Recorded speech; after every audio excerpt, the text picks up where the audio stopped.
An explosion in tourism saved Iceland's economy. But in a country of just 300,000 people, how much tourism is too much? It's a cold, overcast and blustery day in Iceland, but that hasn't put off the busloads of tourists at the Blue Lagoon, one of the country's most popular attractions. The lagoon is a pool of geothermally heated water. It is rich in minerals and is said to be good for your skin. Its creation is something of an accident. Locals noticed the runoff from a local geothermal power plant was a strange shade of blue and started bathing in it. Located between Reykjavik and the airport, it's now become a must-do on tourist itineraries. In our first year in 1994 we had about 50,000 guests, and this year we will be welcoming 1.3 million, says Grimur Simonsson, the Blue Lagoon's chief executive.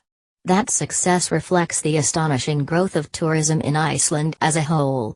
Last year 1.7 million people visited Iceland, more than triple the number that came in 2010, when the small island nation of just 330,000 was still reeling from a catastrophic banking crisis and the eruption of Eyjafjallajökull, a volcano that grounded air traffic across Europe for a week.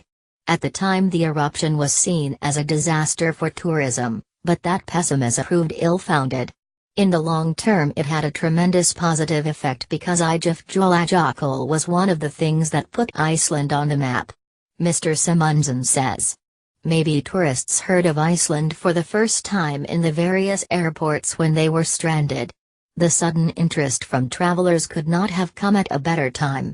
When Iceland's three major banks collapsed in 2008 at the height of the financial crisis, there were fears they would take the rest of the economy with them. 9 years later the economy is growing at more than 7% a year, unemployment is less than 3% and foreign currency is rolling in. The tourism boom is leading to a construction boom and the creation of tens of thousands of jobs. Tourism really helped us take off, says Gylfi Magnusson, a professor at University of Iceland and a former Minister for Economic Affairs after the banking crisis. Certainly the recovery would have taken considerably longer if it hadn't been for this unexpected boom. But the sudden influx of foreign visitors has not come without problems. Some sites lack the infrastructure to cope with the rising numbers. In summer Reykjavik's restaurants are filled to capacity. There is a shortage of hotel rooms, meaning that Airbnb has flourished, and Reykjavik's main shopping streets have been turned into a stream of tourist shops selling Icelandic wool jumpers and soft toy puffins. We don't have any neighbors anymore, says Benani Ajesson, who has lived in downtown Reykjavik since the 1970s. He says virtually all the flats around his home are now rented out to tourists. It was very fashionable for young people to live here, but the prices are getting so high that the young people can't afford it anymore.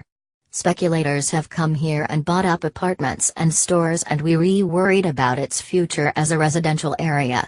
If it's only old people and tourists here, there is a danger it will die. Is there a limit to the number of tourists a small nation like Iceland can accommodate? Inga Lynn Paulsdottir is the director of Visit Iceland, and has been in charge of promoting Iceland as a tourist destination for the past decade. She says the question is a difficult one to answer. If you said there would be 5 million people coming to Iceland in 5 years and you told me they would all be coming to Reykjavik, I would really worry, she tells me. But we've been putting the focus on the other regions of Iceland.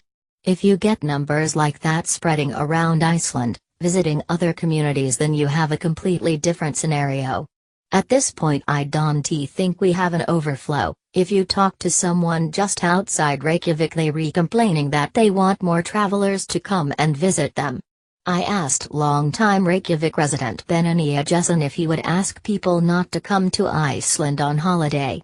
No, I wouldn't do that, he says. We're not against tourists per se, but nobody wants to come to a ghost city. Of course they saved us from our financial crisis, that we are grateful for.